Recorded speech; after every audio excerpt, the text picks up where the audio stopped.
적정기술 컨퍼런스에 참여하는 여러분 환영합니다. 문명의 혜택을 받지 못한 이들이 겪는 다양한 문제를 보고 그들이 더 나은 밝은 내일을 만날 수 있기를 고민하는 여러분이라면 누구나 이번 적정기술 컨퍼런스를 통해 의미 있는 변화를 만들어낼 수 있습니다. 적정기술은 36.5도의 과학기술, 따뜻한 기술, 착한 기술 등 여러 가지 이름이 있는데요. 넓은 의미로는 인간 사회의 환경, 윤리, 도덕, 사회, 정치, 경제적인 측면들을 고려하여 인간의 삶의 질을 향상시킬 수 있는 기술로, 좁은 의미로는 가난한 자들의 삶의 질을 향상시키는 기술입니다.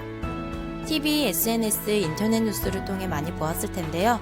큐드럼, 라이프스트로, 와카워터 이런 것들이 바로 적정기술입니다.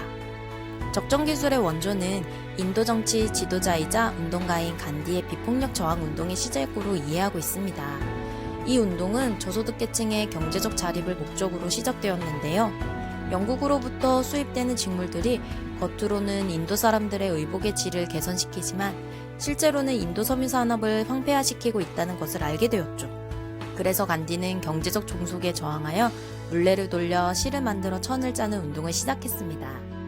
산업혁명 이후에 세계 경제를 선도하던 영국의 대량 생산 방직 기술보다 전통적인 물레 기술이 인도 국민들의 삶에 궁극적으로 더 많은 도움을 줄 수 있다고 판단했기 때문이죠.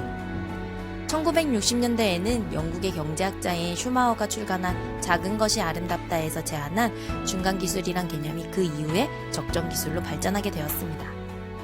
이처럼 인간의 삶에 궁극적으로 도움을 주는 적정기술 컨퍼런스에 여러분들의 관심과 아이디어로 소외된 이웃을 위한 멋진 도전을 시작해보면 어떨까요?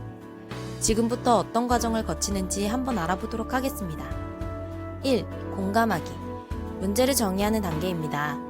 누구에게 어떤 상황에서 무엇이 어떻게 왜 문제가 되는지 생각해보세요. 와카워터의 예를 들어보겠습니다. 아프리카 여성들과 어린이들이 무거운 통을 들고 수킬로미터나 고생하며 물을 얻기 위해 먼 길을 다닙니다.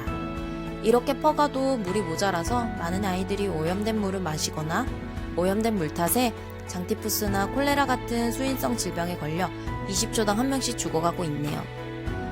이렇게 대상과 대상이 경험하는 문제를 발견했다면 대상이 처한 문제를 좀 더 구체적으로 관찰해볼까요? 2. 관찰하기. 공감할 대상과 문제를 찾았다면 인터넷 검색이나 전문가 인터뷰 등 다양한 조사를 통해 문제의 근본 원인을 파악하고 정보들을 수집합니다.